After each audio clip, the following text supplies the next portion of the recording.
नमस्कार। मैं Dhananjay Kumar the public India में आपका स्वागत है।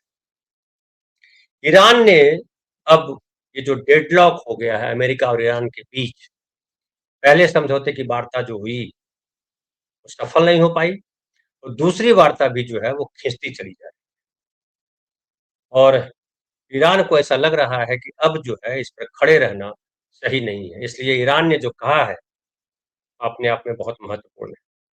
और ईरान ने एक साथ अमेरिका और पाकिस्तान दोनों की उसकी औकात दिखा दी। ईरान ने कहा कि अमेरिका जो है वो अपनी जिद पे अड़ा है और हम जो है न्यूक्लियर कार्यक्रम और हॉर्मुज स्ट्रेट दोनों को लेकर के किसी तरह का समझौता नहीं करने वाले।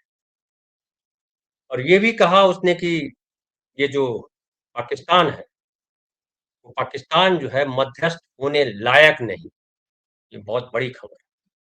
पाकिस्तान मध्यस्थ होने के लायक नहीं है, ये ईरान के विदेश मंत्री अरागची ने कहा। और ये बात जो उन्होंने कही वो रूस जाकर के कही। अरागची ने कहा कि मिडिल ईस्ट में चल रहे युद्ध को लेकर, उसको खत्म करने को लेकर के जो बातचीत है उसमें कोई ठोस सहमति नहीं बनी है और इसके लिए पाकिस्तान भी दोषी है।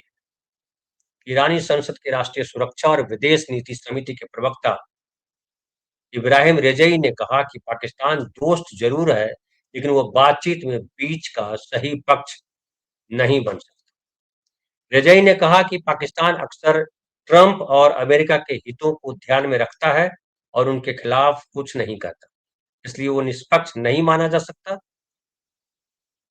रेजाई ने कहा कि सही मध्यस्थ वही हो सकता है जो दोनों पक्षों के बीच निष्पक्ष रहे, न कि एक पक्ष की ओर झुका हुआ रहे।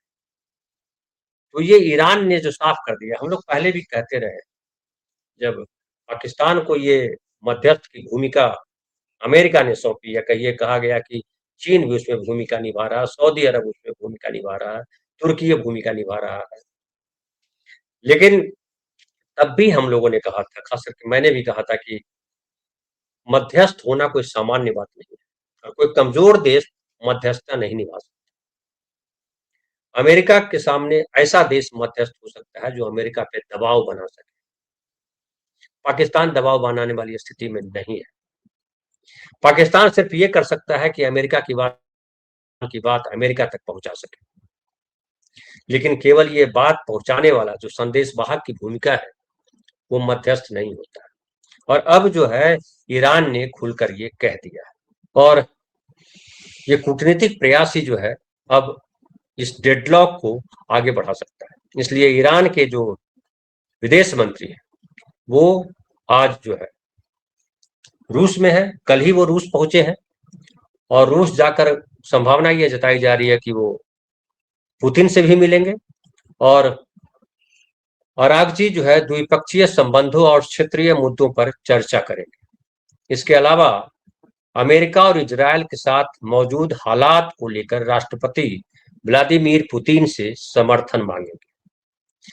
और इसमें यह भी कहा जा रहा है कि ये एक जो ईरान का जो कूटनीतिक प्रयास है वो एक सार्थक दिशा में है, क्योंकि रूस भी जो है भुक्तभोगी है। जैसे ईरान पर जो है कड़े प्रतिबंध लगे हुए हैं जो पश्चिमी देशों के, या अमेरिका ने जो प्रतिबंध लगाया हुआ, सैंक्शन लगाया हुआ है, ईरान दूसरा देश है जहां सैंक्शन लगे हुए हैं। और दोनों देश, दोनों के दुख एक है। हालांकि रूस रूस पे जो है सीधे तौर पर अमेरिका अमेरिका का हमला नहीं है, लेकिन रूस पे जो हमला हो रहा है या रूस के जो संघर्ष चल रहा है यूक्रेन का, उसमें अमेरिका और यूरोपियन देश भी शामिल है। तो अब जो है जब ये गए हैं यहाँ के विदेश मंत्री, ईरान के विदेश मंत्री जब रूस गए, तो माना जा रहा है कि ये एक जो डेडलॉक है उसको नया रास्ता देने का प्रयास है। और इसके पहले देखिए कि अरागची जो है ओमान भी गए। आपको पता है कि ओमान और ईरान जो है, जो हॉर्मुज स्ट्रेट है उसके एक छोर पर ओमान है तो दूसरे छोर पर ईरान है। और जब ईरान ने जब जहाजों का आना जाना रोक दिया तो कई जहाज ओमान की तरफ से गुजरने लगे। और ओमान को आप याद कीजिए कि ओमान के विदेश मंत्री जो है शुरुआत में भी, युद्ध शुरू होने से पहले, ओमान के विदेश मंत्री अमेरिका और ईरान के बीच जो मध्यस्थ की भूमिका निभा रहे हैं, और उन्होंने तमाम प्रयास किए कि युद्ध न हो, और ईरान को उन्होंने यहां तक ला दिया था कि ईरान परमाणु बम नहीं बनाने पर तैयार हो गया था, सहमत हो गया था। लेकिन बावजूद इसके अमेरिका ने हमला कर दिया, और अमेरिका के हमला में जो है ईरान के जो सबसे बड़े सुप्रीम लीडर थे खामेनेई, वो मारे गए। उनके साथ आईआरजीसी के कई कमांडर्स मारे गए, कई नेता और अधिकारी मारे गए। और उसके बाद जो लड़ाई हुई, 40 दिन जो युद्ध चला, उसमें ईरान कमजोर नहीं पड़ा और अमेरिका को बराबर जवाब देता रहा। और इवन ये हुआ कि अमेरिका पर सीधे भले हमला नहीं किया, लेकिन मिडिल ईस्ट के देश जो है वो त्राहिमाम करने लगे, और मिडिल ईस्ट के देशों के त्राहिमाम करने की वजह से अमेरिका भी जो है इस नतीजे पे पहुंचा कि हम युद्ध जारी नहीं रखेंगे, और शांति वार्ता शुरू हुई। उसमें मिडिल ईस्ट के देशों की भी सहमति थी, और शांति वार्ता लेकिन फ्लॉप हो गई, चूंकि अमेरिका को लगा कि हम ईरान को धमका करके काम चला देंगे। और लेकिन ईरान जो है वो डरा नहीं, ईरान जो है पीछे नहीं हटा। और खास करके जो अब तो ईरान जो है इस मुद्दे पर भी अड़ गया है कि वो जो परमाणु हथियार है, उस परमाणु कार्यक्रम भी वो अब नहीं रोकेगा, और हॉर्मुज पे भी अपनी पकड़ ढीली नहीं करेगा। यानी हॉर्मुज पे भी पकड़ बनाए रखेगा, और परमाणु कार्यक्रम जो है वो भी चलते रहेंगे। हालांकि जो ईरान का परमाणु कार्यक्रम है उसमें कहा जाता है कि रूस का बड़ा सहयोग है। दूसरी तरफ देखिए कि अमेरिका के राष्ट्रपति लगातार ईरान पे दबाव बना रहे हैं, हॉर्मुज की नाकेबंदी कर दी है, और अब ट्रंप कह भी रहे हैं कि बहुत कम समय है ईरान के पास, और ईरान ने अगर समझौते से इनकार किया तो फिर जो है उसके लिए बुरा समय आएगा। और कहा है, देखिए उन्होंने कहा है कि ट्रंप ने कहा है कि युद्ध खत्म करने के लिए सीज फायर पर सहमत होने के लिए सिर्फ 3 दिन है, नहीं तो उसके तेल पाइपलाइन में ब्लास्ट हो जाएगा।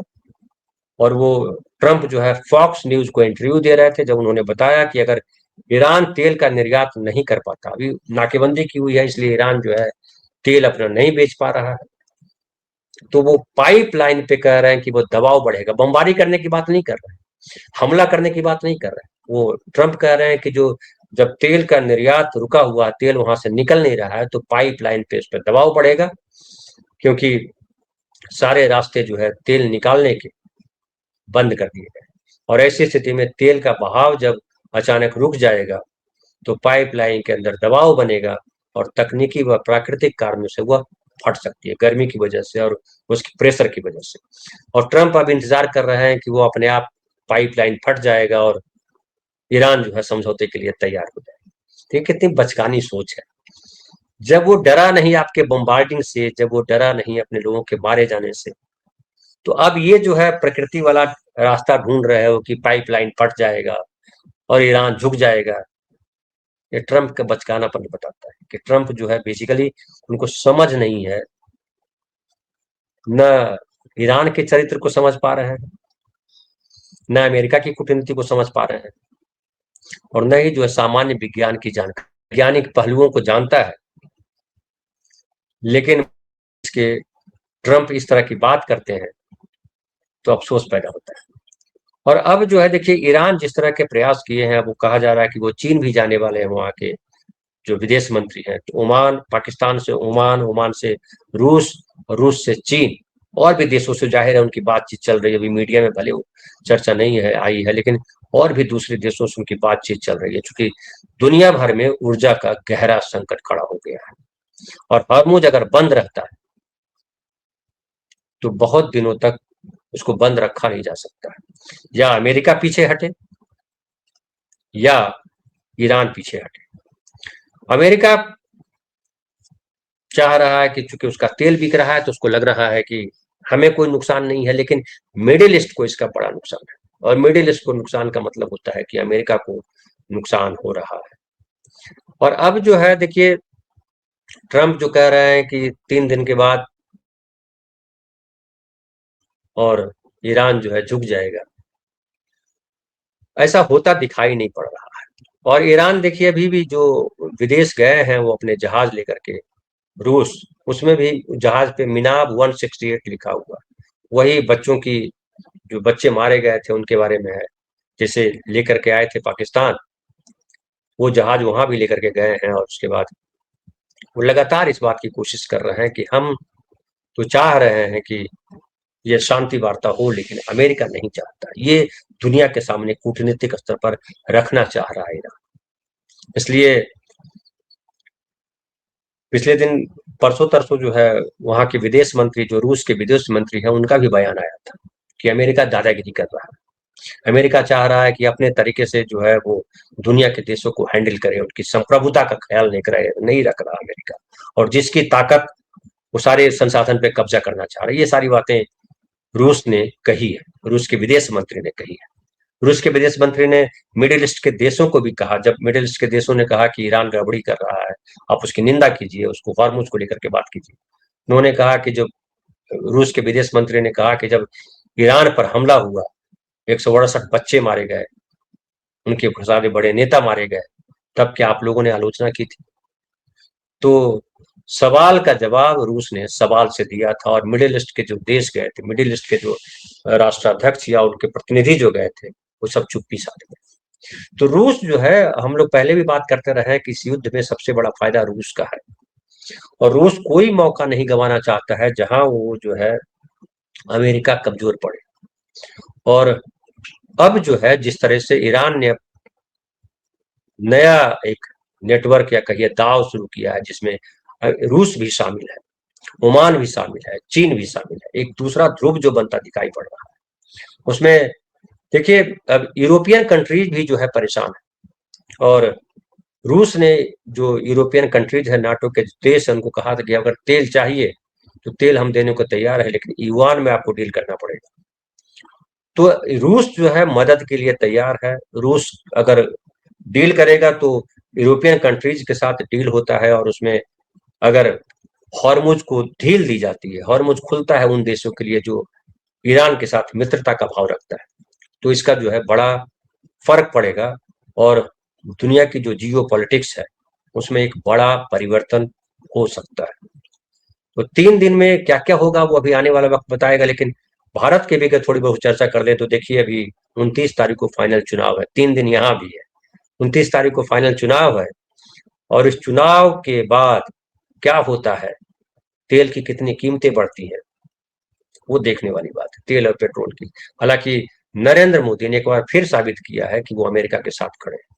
जब व्हाइट हाउस में जो चल रहा था dinner party, correspondent dinner party, वहां जब हमला हुआ, हालांकि किसी का जान माल का कोई नुकसान नहीं हुआ, लेकिन प्रधानमंत्री नरेंद्र मोदी जी ने तुरंत ट्वीट किया और कहा कि हमें राहत है कि ट्रंप सुरक्षित है, ट्रंप को लेकर के चिंता जताई, और कहा कि लोकतंत्र में हिंसा का कोई स्थान नहीं।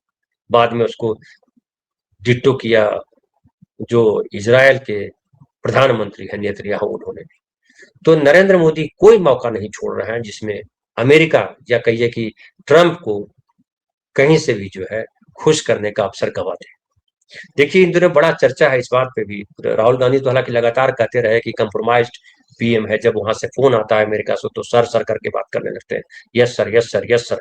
और इस बात की गवाही, इस बात को सच कहा, साबित कर दिया, जो राम माधव है, जो आरएसएस और बीजेपी के नेता है, वो अमेरिका जब गए तो पत्रकारों से बात करते हुए उन्होंने साफ साफ कहा कि हमने अमेरिका के कहने पर रूस से तेल खरीदना बंद किया, हमने अमेरिका के कहने पर ईरान से तेल खरीदना बंद किया, हमने अमेरिका के कहने पर 50% टैरिफ पर डील किया, हमने 18% टैरिफ पे डील किया। अमेरिका ने जो कहा वो हमने किया, फिर क्या शिकायत है? यानी अमेरिका को खुश करने का कोई मौका आरएसएस बीजेपी छोड़ना नहीं चाहता, मोदी जी नहीं छोड़ रहे हैं, ये साफ साफ पता चलता है। लेकिन जो स्थिति है कि आप ठीक है, अमेरिका आपके साथ, अमेरिका से आप संबंध गाढ़ा कर रहे हो, लेकिन जो इम्पोर्टेंट बात है कि क्या ये जो अ, तेल का जो संकट है, हॉर्मुज अगर नहीं खुलता है तो क्या करोगे आप? हॉर्मुज नहीं खुलता है तो क्या तेल जो है अमेरिका से मंगा करके या अंगोला से मंगा करके, बीच में खबर आई थी कि अंगोला से भी तेल मंगाने वाले हैं, अंगोला से तेल मंगा करके आप भारत में तेल की आपूर्ति को पूरा कर पाओगे? ऐसे खबर आ रही है, अभी आज ही खबर आई कि ये जो आंध्र प्रदेश है, आंध्र प्रदेश में जो है 4,510 पेट्रोल पंप है और उनमें से 421 पेट्रोल पंप जो है बंद हो चुके हैं। वहां पे तेल ही नहीं है, स्टॉक खत्म हो गया है। तो यानी लगभग समझ लीजिए कि 9% 9 से 10% पेट्रोल पंप आंध्र प्रदेश के बंद हो गए। ये आंध्र प्रदेश की रिपोर्ट है। पूरे देश की अगर रिपोर्ट लेने जाएंगे तो शायद पूरे देश की कम बेसी यही स्थिति है, लेकिन ये आंध्र प्रदेश की रिपोर्ट हमारे सामने हिंदुस्तान अखबार ने छापा है, वो आपके सामने मैं रख रहा हूँ। और उसने ये भी कहा, अखबार में ये भी कहा गया कि अधिकांश पेट्रोल पंप, जो बाकी पेट्रोल पंप है उसमें से ज्यादातर 4,000 के करीब जो पेट्रोल पंप और है, वहां दुपहिया वाहनों को सिर्फ 2 लीटर और कारों को 10 लीटर पेट्रोल दे रहे हैं। मतलब 10 लीटर से ज्यादा पेट्रोल कारों को नहीं दिया जा रहा, और ये कब तक दे पाएंगे इसकी भी संभावना कुछ, या इसकी भी कोई जानकारी नहीं कि कब तक दे पाएंगे। और कई शहरों में, विजयवाड़ा हुआ, गुंटूर हुआ, राजमुंद्री हुआ, कुरनूल हुआ, नेल्लौर, इन शहरों में पूरा जनजीवन जो है अस्त व्यस्त हो गया है। और इसकी वजह से ये जो स्थिति है, ये जाहिर है कि जो है देश के दूसरे हिस्सों में भी यही स्थिति है। और अब इसको सरकार कैसे हैंडल करती है, ये अपने आप में देखने वाली बात है। लेकिन एक बात पक्की हो गई है कि ईरान के साथ हमारी जो है अब दोस्ती उस लेवल पे नहीं रही जिस लेवल पे थी। और युद्ध की समाप्ति के बाद जाहिर है हमारे लिए कश्मीर जो है एक बड़ा इशू बनने में जा रहा है। तो महंगाई बढ़ेगी, ऊर्जा संकट हमारे सामने खड़ा हो रहा है, लेकिन नरेंद्र मोदी जो है वो ट्रंप के सामने लगातार साष्टांग करते नजर आ रहा है। ये साष्टांग क्यों कर रहे हैं, ये एप्स्टीन की वजह से कर रहा है या कोई और वजह है, ये अभी स्पष्ट नहीं है। हालांकि राहुल गांधी बता चुके हैं कि ये कॉम्प्रोमाइज जो है वो इसकी वजह से किया है कि एप्स्टीन है। लेकिन मुझे लगता है इसमें सबसे बड़ी वजह ये है कि वो भारत की राजनीति को या कूटनीति को बदलने का प्रयास कर रहा है, और नेहरू के रास्ते से हटना है, कांग्रेस के रास्ते से हटना है। लेकिन कांग्रेस रास्ते से हटने के बाद अमेरिका से क्या हासिल होगा, ये अपने आप में एक सोचने का विषय है और चिंता का भी विषय है। फिलहाल इतना ही, बहुत बहुत धन्यवाद। फिर बात करेंगे कल हम।